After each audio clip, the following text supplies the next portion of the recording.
কোরবানি গোশতকে কিভাবে কত ভাগে বন্টন করা যায় এবং গরিবদের মাঝে কিভাবে আমরা উত্তম রূপে দিতে পারবো। কোরবানি গোশত বন্টন নিয়ে আমাদের টেনশনের কোনো শেষ নাই, এত প্রশ্ন এই বিষয়ে আসে বলার মতো না। কোরবানি গোশতকে 3 ভাগে ভাগ করা মুস্তাহাব বা উত্তম।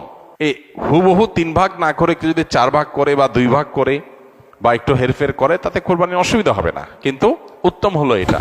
আল্লাহ রাব্বুল আলামিন কোরআনে কারীমে বলেছেন, ফাতিমু ফাকুলু মিনহা ওয়া আতিমুল কানিআ ওয়াল মু'তার।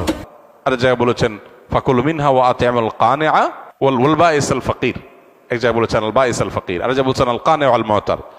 সর্বসাকল্যে 3টা শ্রেণী এখান থেকে পাওয়া যায়। নাম্বার 1, নিজের জন্য একটা অংশ রাখা, নিজের পরিবারের জন্য। আরেকটা অংশ হলো দরিদ্র অসহায় গরিব মানুষদেরকে, ফকিরদেরকে। আর আরেকটা অংশ হলো আপনার প্রতিবেশী আত্মীয় স্বজন যারা হয়তো মানুষের কাছে হাত পাততে পারে না, এরকম মানুষদেরকে।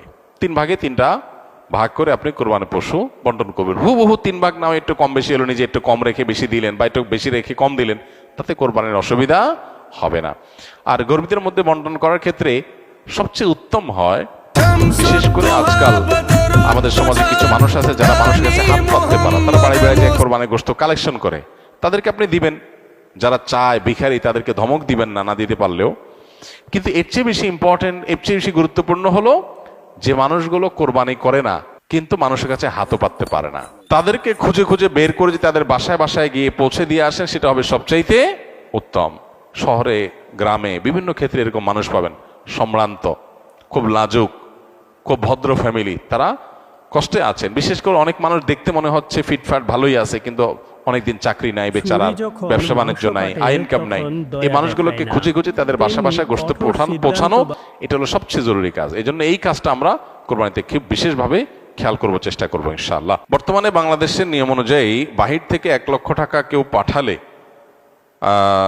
2500 টাকা বা 2.5% রেমিটেন্স ইনসেন্টিভ দিচ্ছে। এই অতিরিক্ত 2500 টাকা নেওয়া জায়েজ হবে কিনা, এ বিষয়ে আমরা এর আগে বারবার প্রশ্নের উত্তর দিয়েছি। এটা সম্পূর্ণ হালাল এবং জায়েজ, কোনো অসুবিধা নেই। প্রবাসী ভাইয়েরা বিদেশ থেকে যে টাকা পাঠাবেন সেই টাকার উপর 2.5% প্রণোদনা দিয়ে থাকে বাংলাদেশের সরকার। এই 2.5% টাকা নেওয়া সম্পূর্ণ হালাল। 1 লাখ টাকা পাঠালেন, 2500 টাকা আপনাকে ব্যাংকে সরকার অতিরিক্ত দিবে।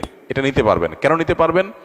কারণ হলো এই টাকাটা হলো একটা ভালো কাজের প্রতি উদ্বুদ্ধ করার জন্য, যে আপনি হুন্ডিতে অবৈধ চ্যানেলে টাকা পাঠাবেন না, পাঠাইলে সেটা দেশের বাইরে দেশের টাকা চলে যাবে, অর্থ পাচার হবে, দুর্নীতিবাজ দ্বারা টাকা সরানোর রাস্তা পাবে, সেগুলো যেন না হয়। আপনি ডাইরেক্ট ব্যাংকিং চ্যানেলে টাকা পাঠান, দেশের উপকার, দেশে ডলারটা আসে। তো এই জন্য আপনি যাতে একটা ভালো কাজ করেন সেজন্য আপনাকে একটা প্রণোদনা দেওয়া হচ্ছে। আপনাকে যদি আমি বলি আপনি এই ভালো কাজটা করলে আপনাকে পুরস্কার দেব, এটা যেরকম হালাল, এই প্রণোদনাটা সেরকম হালাল। এটাকে কেউ কেউ সুদ মনে করেন, একেবারে অহেতুক, অমূলক। এটা সুদ হওয়ার কোনো কারণ নাই।